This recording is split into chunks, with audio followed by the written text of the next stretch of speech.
मोदी सरकार की सत्ता में 10 साल पूरे होने वाले हैं और इन 10 साल में भारत बहुत बदल गया है। एक वक्त था जब भारत को विश्व में सबसे बड़ा लोकतंत्र माना जाता था और अब एक वक्त है जब भारत के लोकतंत्र पर लगातार सवाल उठाए जा रहे हैं। लगातार ये मत सामने आ रहे हैं कि मोदी राज में भारत लोकतांत्रिक ना होकर तानाशाह लोकतंत्र बनता जा रहा है। और अब अंतर्राष्ट्रीय संस्थान वी-डेम की रिपोर्ट ने भी भारत के लोकतंत्र पर सवाल उठाए हैं। तो क्या है पूरा मामला, जानने के लिए देखिए ये रिपोर्ट। मोदी सरकार पर आए दिन तानाशाही के आरोप लगते रहते हैं।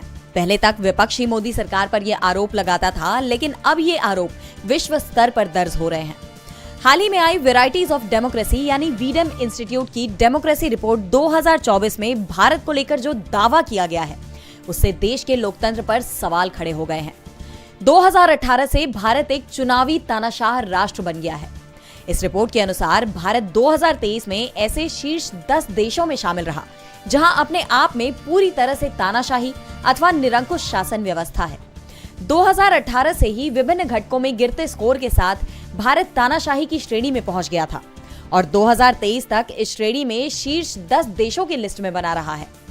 रिपोर्ट में बताया गया है कि वर्षों से भारत में तानाशाही की प्रक्रिया का अच्छी तरह से दस्तावेजीकरण किया गया है, जिसमें अभिव्यक्ति की स्वतंत्रता में क्रमिक लेकिन पर्याप्त गिरावट, मीडिया की स्वतंत्रता से समझौता, सोशल मीडिया पर कार्रवाई, सरकार की आलोचना करने वाले पत्रकारों का उत्पीड़न और विपक्ष को डराना धमकाना इत्यादि शामिल है। मोदी सरकार पर सीधे तौर पर आरोप लगाते हुए रिपोर्ट में कहा गया है कि प्रधानमंत्री मोदी के नेतृत्व में सत्तारूढ़ भाजपा ने आलोचकों को चुप कराने के लिए राजद्रोह, मानहानि और देश विरोधी कानूनों का इस्तेमाल किया है।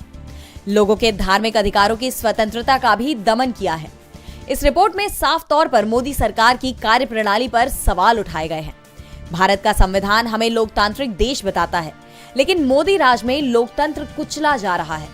विपक्ष इसके खिलाफ लगातार आवाज उठा रहा है और अब ये आरोप और पुख्ता होते जा रहे हैं। ऐसे में देखना यह होगा कि अब मोदी सरकार इस पर क्या प्रतिक्रिया देती है।